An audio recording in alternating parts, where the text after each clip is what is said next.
नमस्कार मित्रांनो, पुन्हा एकदा स्वागत आहे तुमच्या सर्वांचं नवीन एका व्हिडिओमध्ये। बघा, भरपूर लोकांना डिपॉझिट आणि विड्रॉलला इश्यू येत असतात।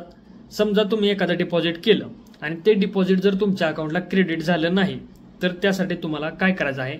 सिंपल प्रोसेस आहे बघा। तुम्ही डिपॉझिट केलं, तुमचा स्क्रीनशॉट नेहमी काढून ठेवला पाहिजे।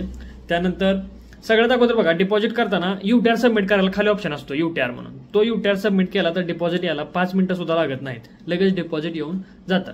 समजा यूटीआर राहिला किंवा यूटीआर टाकून ही जर डिपॉझिट आलं नाही तर त्यासाठी तुम्हाला सपोर्टला कॉन्टॅक्ट करायचा असतो। तुम्ही मला आयडी पाठवता, त्याच्यामध्ये खूप लेंदी प्रोसेस आहे। मी रिप्लाय देतो 2 दिवसानं किंवा 1 दिवसानं। आता रिप्लाय सगळ्यांना फास्ट भेटत आहेत, मध्ये मध्ये थोडासा टाइम भेटत नव्हता त्याच्यामुळे रिप्लाय दिलेले नाहीत। पण बघा, मला मेसेज करण्यापेक्षा तुम्ही सपोर्टला मेसेज केला तर तुमचं जे डिपॉझिट आहे किंवा विड्रॉल आहे ते खूप फास्ट होऊन जाईल। तर काय करायचं, सिम्पली बघा, एक्सएमच्या वेबसाईटवरती यायचा किंवा ऍप्लिकेशनवरती पण चॅट सपोर्टचा ऑप्शन आहे। तर बघा, ग्रीन दिसतंय का सपोर्टवरती क्लिक करा। इथं बघा भरपूर लाईव्ह चॅट, व्हॉट्सअप, लाईन, काय काय म्हणते। आपल्याला काय पाहिजे, लाईव्ह चॅट। व्हॉट्सअप करायचं नाही, लाईव्ह चॅट करायचं। लाईव्ह चॅटवरती क्लिक करा, स्टार्ट चॅट करा। बघा, हॅलो म्हणते, how can I help you. तर ह्यांना काय म्हणायचं, my deposit is not credited. Okay, my deposit is not credited म्हणायचं। मग ते तुम्हाला तुमचे ट्रेडिंग अकाउंट आयडी विचारतील, तर त्यांना एक ट्रेडिंग अकाउंटचा आयडी द्यायचा आपण। थोडंसं वेट करा, लगे लगे रिप्लाय भेटत नसतो।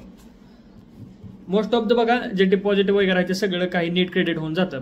आणि काही काही केसेसमध्ये असं होतं की आता बघा, डिपॉझिट जर अडकलं एकदा की त्याच्यासाठी टायमिंग असते। सुरुवातीला 8 तासामध्ये बऱ्यापैकी येऊन जातात, त्याच्यानंतरही जर नाही आलं तर तुम्हाला तुमच्या बँक स्टेटमेंट द्यावं लागतं। आता बघा काय मागतंय, अकाउंट नंबर मागतंय, आपण अकाउंट नंबर देऊया। आता माझं जर अडकलेलं नाहीये पण मी तरी पण देतो। ओके, काय मागतं, बँक स्टेटमेंट मागतं। तर तुम्ही सगळ्यांनी अपडेट राहायला शिका। बँक स्टेटमेंट वगैरे तुम्हाला मोबाईलवरती काढता आलं पाहिजे, बँकेत जायची काही गरज पडायला नको आहे। तर बँक स्टेटमेंट घ्यायचं आणि ते कशावर पाठवायचं असतं माहिती आहे का, support@xm वरती पाठवायचं असते। वाटलं तर हे लिंक पण तुम्हाला देतील। ओके, यांचा मेल आहे बघा, सेंड युअर मेल आयडी म्हणतो बघा मी यांना, सेंड युअर मेल आयडी,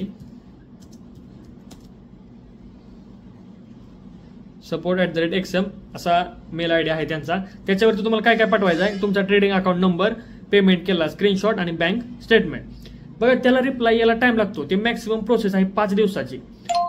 हे बघा, सॉरी, जो सपोर्ट आहे बघा, काय आहे, india.support@xm.com। हा लिहून घ्या एकदा, तुम्हाला दिसत असेल तर india.support@xm.com वरती आपल्याला मेल करायचं आहे बँक स्टेटमेंट वगैरे। पण कधी जर समजा एका दिवसामध्ये तुमचं डिपॉझिट आलं नाही तर। ओके, आणि बघा काही काही वेळेस काय होतं, ते म्हणतात की बाबा तुमचा फंड आम्हाला रिसिव्ह झालेला नाहीये। जर असा मेसेज येत असेल तर मग मला तुम्ही कॉन्टॅक्ट करा। ओके, मी माझ्याकडून काही होतंय का बघू शकतो, बाकी तर आपल्याला जास्त काही हेल्प करता येत नाही, कारण फॉरेक्स इंडियामध्ये इलिगल आहे, त्याच्यामुळे जास्त काहीही करता येत नाही। त्यामुळे विचार करूनच नेहमी डिपॉझिट वगैरे करा।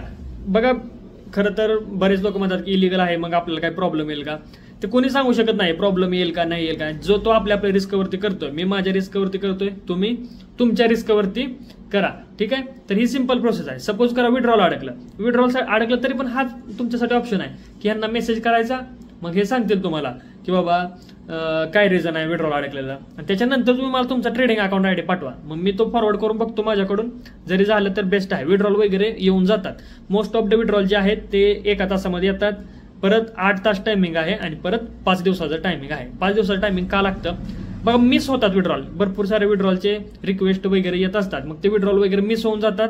मग त्यांना शोधावं लागतं बाबा ह्याचं विड्रॉल मिळेल आहे का, मग ते शोधण्यासाठी 5 दिवसाचं टोटल टायमिंग असतंय। ठीक आहे, सिंपल ही प्रोसेस होती, अशी करायची आहे तुम्हाला। ठीक आहे, म्हणजे प्रत्येक वेळेस मला मेसेज करण्यापेक्षा इथं चॅट सपोर्ट अवेलेबल आहे, त्यांना तुम्ही मेसेज करू शकता। ओके, भेटूया नेक्स्ट व्हिडिओमध्ये।